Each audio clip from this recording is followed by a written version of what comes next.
चलिए बेटा, दरअसल क्या हो गया था कि लाइट कट गया था, तो इससे थोड़ा हो गया प्रॉब्लम। अब प्रॉब्लम होने का मतलब कि अब जैसे 20 क्वेश्चन में का सेट बनाया गया था, तो 20 क्वेश्चन डिस्कस करते हैं हम लोग, लेकिन अब वो बेकार हो गया ना। अब नए सिरे से वीडियो स्टार्ट करते हैं। ये 8 जो मैंने क्वेश्चन सॉल्व करा दिया, इसको अपलोड कर दिया जाएगा। क्लियर? अब उसके आगे डिस्कस करते हैं। अब क्या किया जाए, जो चीज अपने हाथ में नहीं उसमें कुछ कर नहीं सकते। अब लाइट वगैरह कब आएगा कब जाएगा पता नहीं, कोई गारंटी वगैरह होता नहीं इनका, तो अलग ही लेवल का इनका कहानी चलता है। 68 क्वेश्चन डिस्कस हो चुका है बेटा, टोटल 68 क्वेश्चन। अब बात करेंगे क्वेश्चन नंबर 69 के बारे में। 6-9 को 69 कहते हैं। 69 पहले इरेज कर लूं, फिर एक एक करके डिस्कस करेंगे।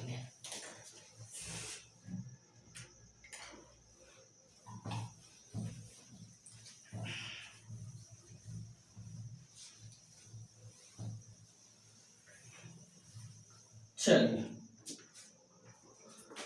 68 हो गया।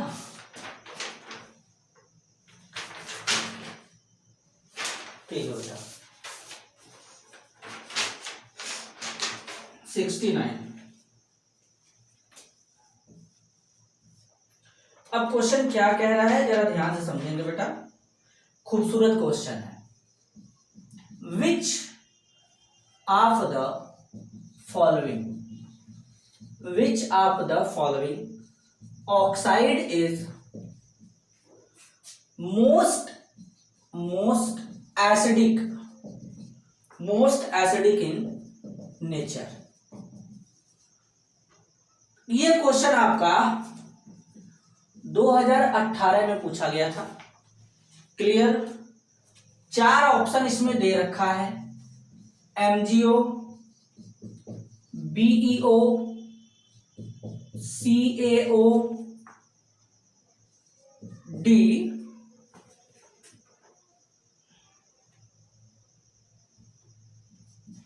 Na2O।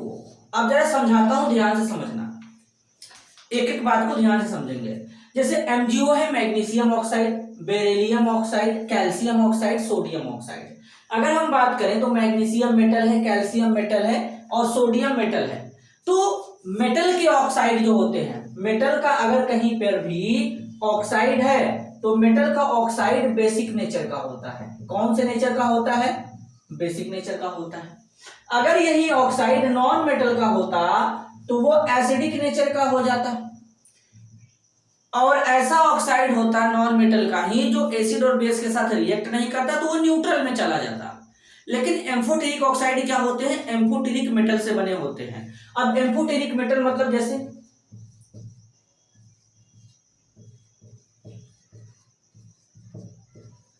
ये है एम्फोटेरिक मेटल। क्या है? Amphoteric metal. एम्फोटेरिक मेटल ऐसे मेटल होते हैं जो एसिड और बेस दोनों में डिसॉल्व हो जाते हैं, तो इनका ऑक्साइड जो होता है वो एम्फोटेरिक नेचर का होता है। याद करने का टेक्निक, सब जन की आस सुनो प्रभु अल्लाह, बेरिलियम। तो बेरिलियम हालांकि हमारा ग्रुप नंबर 2 में आता है एल्कलाइन अर्थ मेटल में, लेकिन इसको कंसीडर नहीं किया जाता भाई साहब, क्योंकि ये मेटल नहीं होता, एम्फोटेरिक मेटल होता है। तो कहीं ना कहीं ये इनसे तो अलग हो रहा है भाई साहब, तो ये एम्फोटेरिक है, तो कहीं ना कहीं इनके कंपेयर में तो ये एसिडिक नेचर का होगा। ये कंपेयर करके बात चल रही है, तो ऑप्शन बी यहां पे फाइनल होगा। बेरिलियम ऑक्साइड जो होगा ये एक एम्फोटेरिक ऑक्साइड है, तो पूरी तरीके से बेस का भी प्रॉपर्टी नहीं है इसके अंदर, पूरी तरीके से एसिड का भी प्रॉपर्टी नहीं है, तो यही हमारा फाइनल आंसर हो जाएगा। क्योंकि बाकी तो मेटल के ऑक्साइड है, तो वो तो ऑलरेडी बेसिक नेचर के ही होंगे। आगे चलें? क्लियर? ठीक है सर, क्लियर है, आगे चलिए। चलो देखें कितना कॉन्सेप्चुअल क्वेश्चन था, तो ऐसे ही क्वेश्चन चलता है भाई साहब, ध्यान देने वाली बात है ये सब। अब हम लोग बात करेंगे अगले क्वेश्चन के ऊपर, question number 70। Question number 70, which of the following oxide is not expected expected to react with sodium hydroxide. ये क्वेश्चन 2009 में पूछा गया था। Option A calcium oxide, option B SiO2, option C BeO, option D B2O3। अब बात जरा ध्यान से समझना, इसमें थोड़ा दिमाग लगाने की जरूरत है। सबसे पहले क्वेश्चन क्या बोला गया है, 2009 में पूछा गया था, इनमें से कौन सा ऑक्साइड सोडियम हाइड्रोक्साइड के साथ रिएक्ट नहीं करेगा। तो भाई साहब अगर हम बात करें सोडियम हाइड्रोक्साइड के बारे में, NaOH, इसे कास्टिक सोडा भी कहते हैं या इसी को सोडियम हाइड्रोक्साइड कहते हैं, सोडियम हाइड्रोक्साइड कहते हैं। अब सोडियम हाइड्रोक्साइड क्या होता है भाई साहब, बेस होता है। जब इसको आप वाटर में लेके जाएंगे तो वाटर में जाने के बाद Na+ और OH- में टूटता है। तो OH- में टूट रहा है, इसका मतलब भाई साहब OH- आयन डोनर क्या होते हैं, जो पानी में जाने पर OH- देते हैं वो बेस कहलाते हैं, क्षार कहलाते हैं। तो NaOH एक तरीके से बेस हो गया। अब अगर बेस है तो वो एसिड के साथ रिएक्ट करेगा, बेस के साथ रिएक्ट नहीं करेगा। तो अगर हम इसमें देखें तो कैल्शियम ऑक्साइड मेटल का ऑक्साइड है, तो ये कौन से नेचर का होगा, बेसिक नेचर का होगा। ये हमारा सिलिकॉन SiO2 जो है ये एसिडिक नेचर का होता है। BeO जो है ये एम्फोटेरिक ऑक्साइड है, एम्फोटेरिक ऑक्साइड है। और B2O3 जो है ये एसिडिक ऑक्साइड है। तो अब NaOH बेस है तो एसिड के साथ यानी एसिडिक ऑक्साइड के साथ रिएक्ट कर लेगा। एम्फोटेरिक मेटल जो ऑक्साइड जो होते हैं ये एसिड के साथ बेस के साथ रिएक्ट कर लेंगे। तो ये बेस के साथ भी रिएक्ट कर लेंगे, एसिड के साथ भी रिएक्ट कर लेंगे। तो ये तो NaOH के साथ रिएक्ट कर लेंगे तीनों, लेकिन ये बेसिक नेचर का है, ये इनके साथ रिएक्ट नहीं करेगा। तो फाइनल आंसर क्या होगा, ऑप्शन ए होगा, कैल्शियम ऑक्साइड NaOH के साथ रिएक्ट नहीं करेगा। क्लियर, आगे चलते हैं। चलो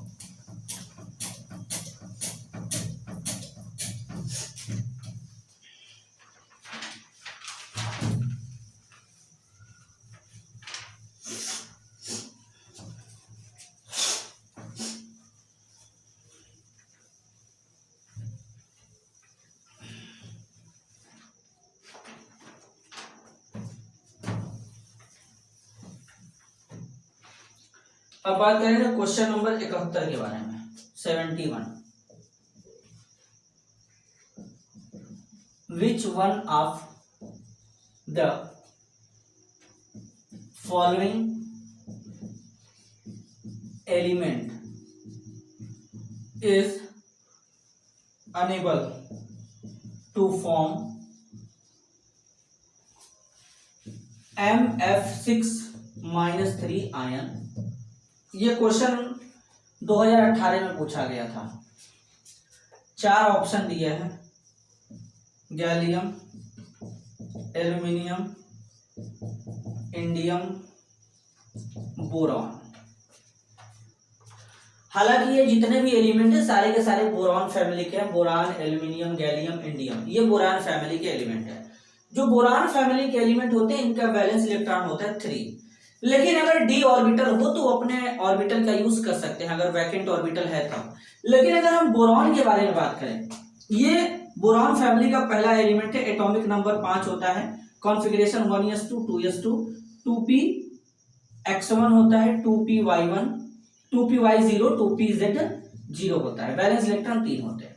अब तुम देख सकते हो कि ऑर्बिटल कौन सा है, दूसरा वाला है। कौन सा है, यहाँ पर 0 होगा, ऑर्बिटल दूसरा वाला है। दूसरे वाले ऑर्बिटल में कभी डी ऑर्बिटल आता है, नहीं आता है। तो इसका मतलब बोरान केवल बॉन्ड कितना बनाएगा, 3 बनाएगा। अगर इसके पास कोई डी ऑर्बिटल वगैरह होता तो ये यूज कर लेता भाई साहब, लेकिन है नहीं।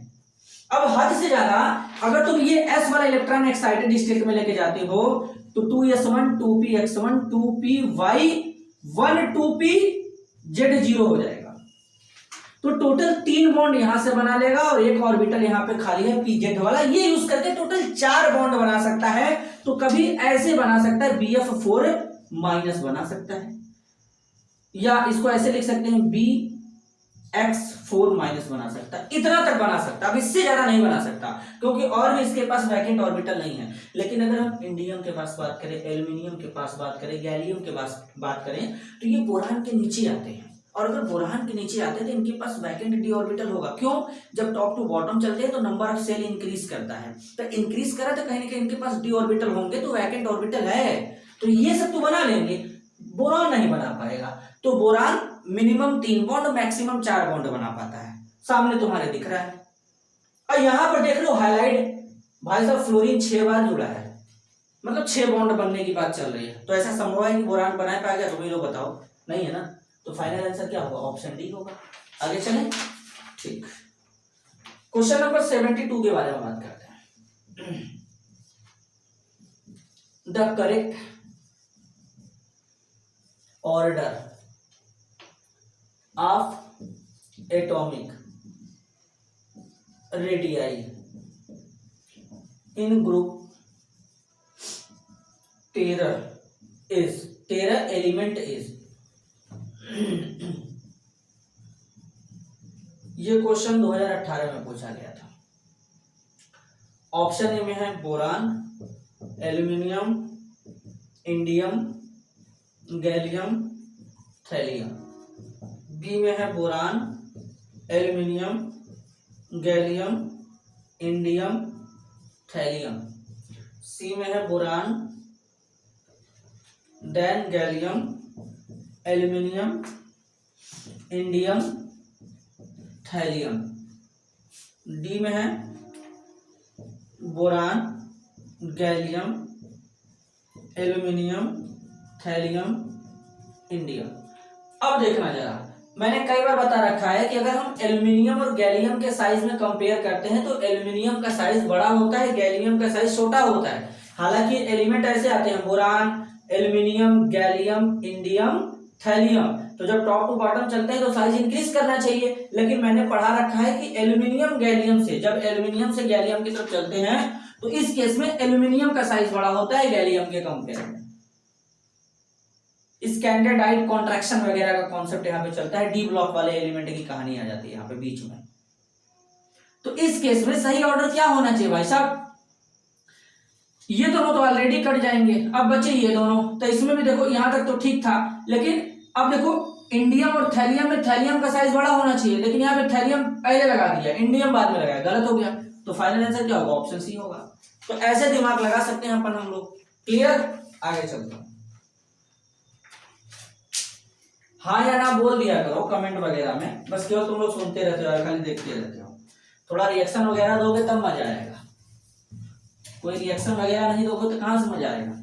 पता चलेगा हम भी केवल पकड़ पकड़ कर रहे हैं, तुम लोग केवल सुन रहे हो कान पार के। थोड़ा अपना भी एक्टिविटी रखो, हलचल वगैरह।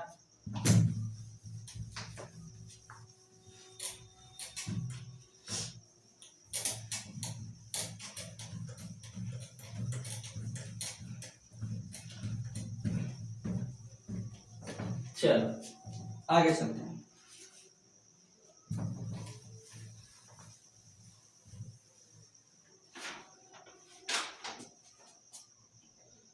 Question number 73।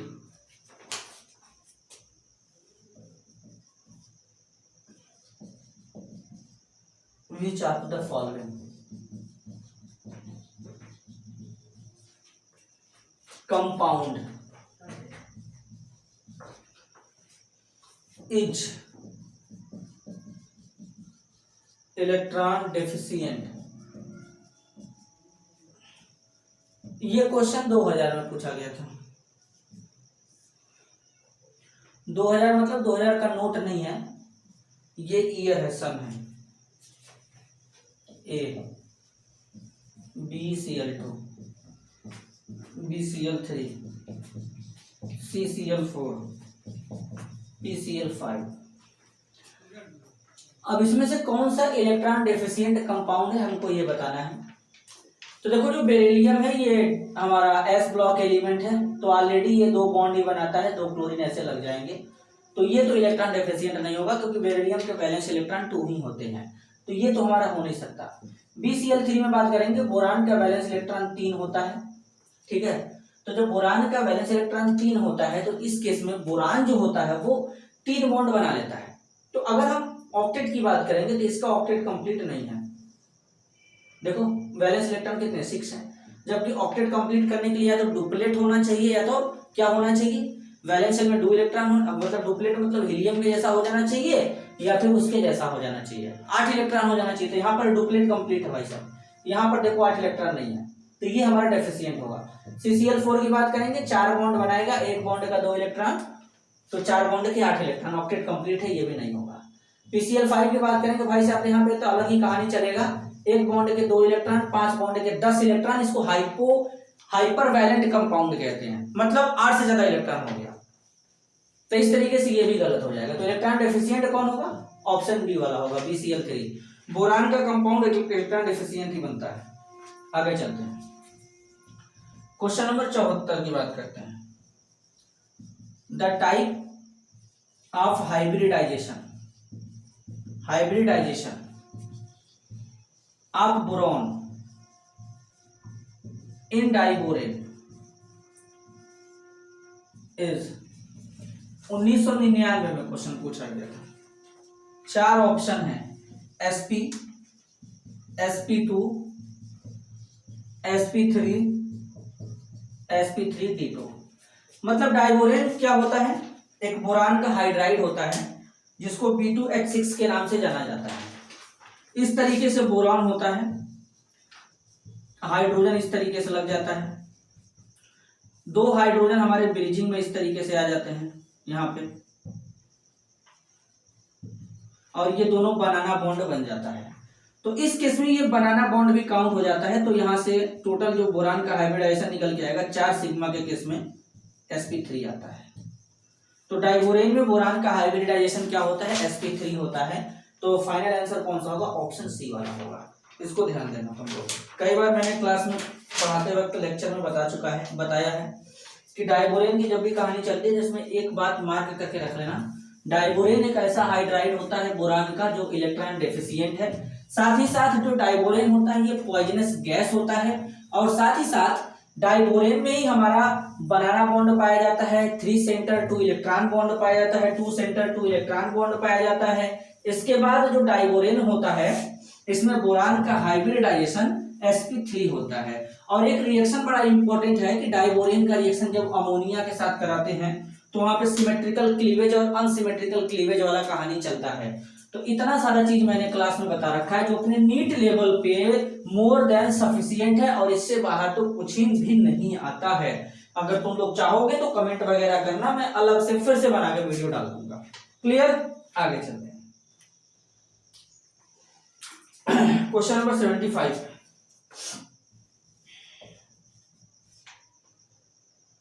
which of the following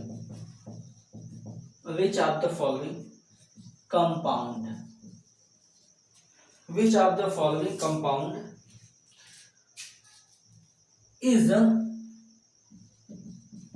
not a protonic acid 2003 में पूछा गया था। सबसे पहले 4 ऑप्शन ऐड कर देता हूं, BOH का होल थ्राइस, बी में POOH का होल थ्राइस, सी में SOOH का होल ट्वाइस, डी में SO2OH का होल ट्वाइस। अब जरा ध्यान से समझ लेना बात क्या है। देखो यहाँ पर जो कॉन्सेप्ट चल रहा है ना, प्रोटॉनिक एसिड का चल रहा है। प्रोटॉनिक एसिड क्या होते हैं, ऐसे एसिड जो H+ आयन डोनेट करते हैं। पहली बार प्रोटॉन का मतलब होता है H+ आयन, ये मैंने स्ट्रक्चर ऑफ एटम में समझा रखा है बिल्कुल डिटेल में, वहां पे जाके देख लो, ठीक है। अब छोड़ो जाने दो, यही बता देता हूँ कि H+ को प्रोटॉन क्यों कहते हैं। इसलिए कहते हैं कि इसमें इलेक्ट्रॉन 0 है, न्यूट्रॉन 0 है, इसमें केवल प्रोटॉन ही एक पाया जाता है, इसलिए इसको प्रोटॉन बोलते हैं। अच्छा, अब H+ आयन प्रोटॉन कब मिलेगा, जब हमारा हाइड्रोजन मोर इलेक्ट्रोनेगेटिव एलिमेंट जैसे ऑक्सीजन, फ्लोरीन, नाइट्रोजन के साथ में जुड़ा हो। तो ये अब यहाँ पे तुमको देख के लग रहा है भाई साहब OH लिखा है तो ये तो एसिड होगा, ये तो एसिड होगा, लेकिन ऐसा है नहीं। अगर तुम इसको बनाओगे स्ट्रक्चर को, तो बोरॉन के साथ में इस तरीके से हमारा ऑक्सीजन हाइड्रोजन लगा होता है, तो तुमको लगेगा कि ये H+ आयन मिल सकता है, लेकिन गलत फहमी में तुम जी रहे हो, यहां से नहीं मिलता है। इसको इसको क्या कहते हैं, बोरिक एसिड कहते हैं। अब बोरिक एसिड H+ आयन नहीं देता है, ये OH- आयन एक्सेप्टर होता है, इसका अलग ही कहानी चलता है। देखना, जाके सर्च मारना बोरिक एसिड के बारे में, नीट प्लस यानी VNM केमिस्ट्री जो मेरा चैनल है उस पर देखना, मैंने बताया हुआ डिटेल। ये H+ आयन नहीं लेता, OH- आयन एक्सेप्ट करता है भाई साहब, वो भी वाटर से, तब देन वहां से H+ आयन वाटर का निकलता है। तो प्रोटोनिक एसिड मतलब जो खुद H+ आयन दे, तो ये नहीं देता है। इसके पास एक वैकेंट ऑर्बिटल होता है, इसलिए ये लोन पेयर एक्सेप्टर होता है, इसलिए ये लुईस एसिड का काम करता है। और लुईस एसिड H+ आयन नहीं देते हैं, प्रोटॉन नहीं देते हैं, वो लोन पेयर एक्सेप्ट करते हैं। आगे चलते हैं। POH का होल थ्राइस मतलब देखो, P double bond OH OH इस तरीके से लगा रहेगा, तो इसका मतलब ये H+ आयन दे सकता है, तो ये प्रोटोनिक एसिड हो जाएगा। SOOH का ट्वाइस मतलब सल्फर के साथ में डबल बॉन्ड OH OH, ये भी देखो H+ दे सकता है, प्रोटोनिक एसिड है। SO2 मतलब डबल बॉन्ड डबल बॉन्ड, देखो ये भी दे सकता है, H+ आयन दे सकता है। तो जो H+ आयन देगा वो प्रोटोनिक एसिड होगा। अच्छा, ये सब H+ आयन क्यों दे रहे हैं सर, ये बता दो। क्योंकि यहाँ पे ऑक्सीजन इलेक्ट्रोनेगेटिव है भाई साहब। फ्लोरीन के बाद अगर सेकंड नंबर पे कोई मोस्ट इलेक्ट्रोनेगेटिव एलिमेंट आता है तो वो ऑक्सीजन होता है, तो इसलिए प्रोटोनिक एसिड है। जबकि ये BOH का होल थ्राइस लुईस एसिड है, तो इसको ध्यान देना। लुईस एसिड कभी भी प्रोटॉन नहीं देते हैं, लुईस एसिड क्या करते हैं, लोन पेयर एक्सेप्ट करते हैं, तो इस चीज को ध्यान देना। आगे चलते हैं, तो इसका फाइनल आंसर कौन सा होगा, ऑप्शन ए होगा, BOH का होल थ्राइस, ये होगा। ये हमारा प्रोटोनिक एसिड नहीं होगा। आगे चलते हैं, चलो एक बार चेक कर लूं ऑडियो और वीडियो क्लियर है कि नहीं। पहले इसको इरेज कर देता हूं।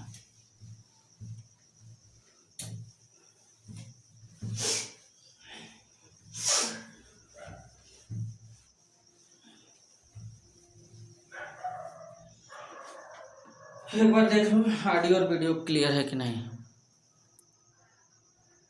बिल्कुल क्लियर है। चलो आगे चलते हैं। क्वेश्चन नंबर 76,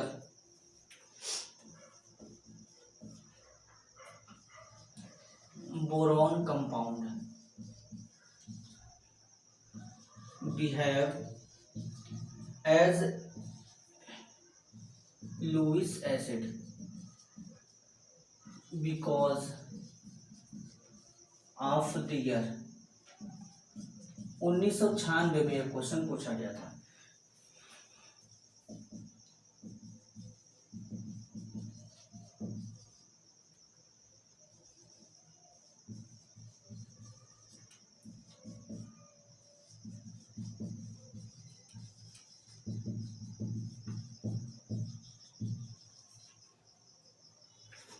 बेटा फिर से लाइट कट गया, तो थोड़ा वेट करना, लाइट आ जाएगा तो हम लोग आगे पढ़ेंगे, क्योंकि लाइट का बहुत ज़्यादा इशू चल रहा है।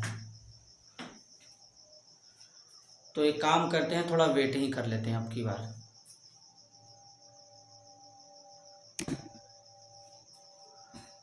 थोड़ा सा वेट कर लेते हैं।